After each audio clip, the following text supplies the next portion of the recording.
analizar a fondo esta noticia tenemos a Juan de la Puente, él es abogado, analista político, está en directo desde el Perú. Juan, bienvenido a esta emisión de noticias. Arranquemos de una vez analizando. Quiero preguntarle, ¿qué pasa? ¿Que no se ponen de acuerdo en el Congreso del Perú? No se ponen de acuerdo porque en realidad se trata de una crisis muy compleja.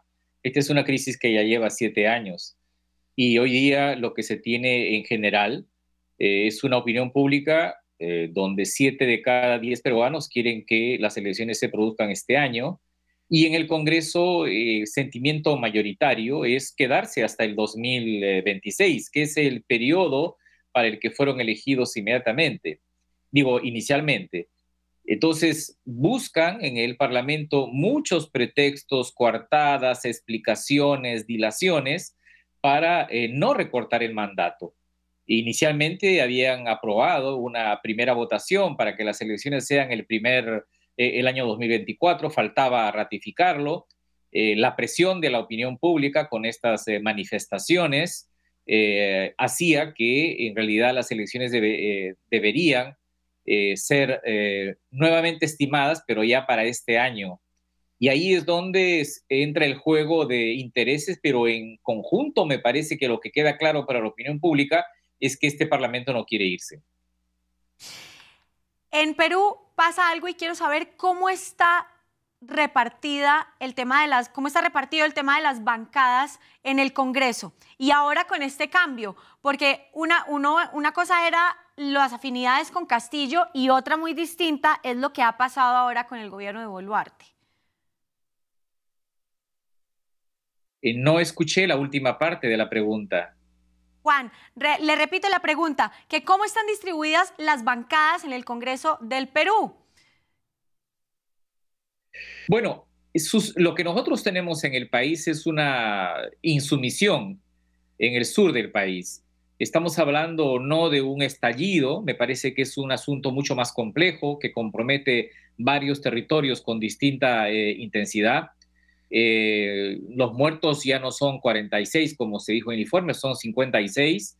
Y lo que tenemos es una movilización que cada vez pasa desde el sur del país hacia el resto del país. Esta movilización pone en cuestión temas de fondo, que quizás un proceso electoral no lo va a resolver, pero aún así se piensa, y en eso hay consenso, que el adelanto de elecciones permitirá que el sistema trate este conjunto de demandas sociales con un nuevo poder.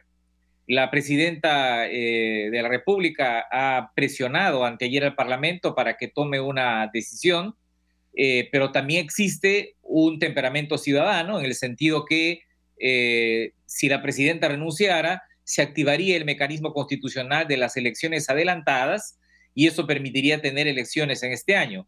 De modo que en realidad salidas como que el Parlamento recorte su mandato y el del gobierno o la renuncia de la presidenta para precipitar las elecciones adelantadas son dos cosas que están ahora sobre el escenario y esto supongo que en las próximas horas se definirá porque el Congreso ha postergado el fin de su periodo de sesiones para el día 10 de febrero, de modo que todavía hay espacio para que venga una solución que evite más derramamiento de sangre y más erosión democrática.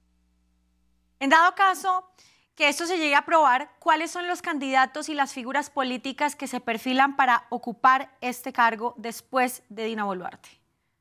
El hecho de que el sistema peruano no ha podido producir reformas sustantivas que permitan mejorar la representación hace pensar a la mayoría de que las elecciones, llevándose a cabo incluso este año o el otro, no mejorarán sustancialmente la oferta política.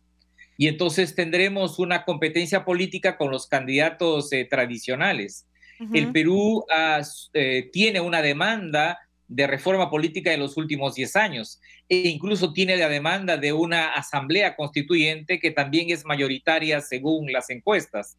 De modo que, siendo realistas, no pesimistas, sino realistas, es evidente que el proceso electoral ayudará, pero no resolverá el conjunto de la crisis y esta solución vendrá mediante aproximaciones sucesivas en los próximos años. Estamos hablando, por lo tanto, de una crisis que no resolverá las elecciones, sino probablemente vayamos en otros momentos a elecciones adelantadas también.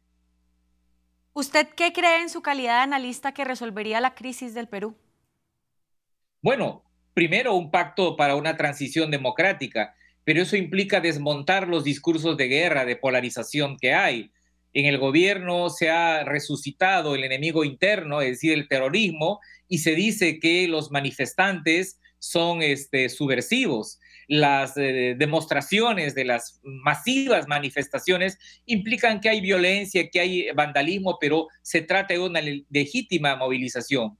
Pero también existe por el otro lado demandas que son muy extremas y radicales que en un solo día no pueden encararse, como por ejemplo al mismo tiempo convocatoria de elecciones, convocatoria de la Asamblea Constituyente. Se necesita por eso un pacto. Este pacto es difícil porque en este momento nadie quiere sentarse con el gobierno y entonces deberíamos esperar que se desmonten los discursos radicales de la fuerza o de la guerra para poder avanzar a un diálogo social nacional, que es lo que hoy no tenemos.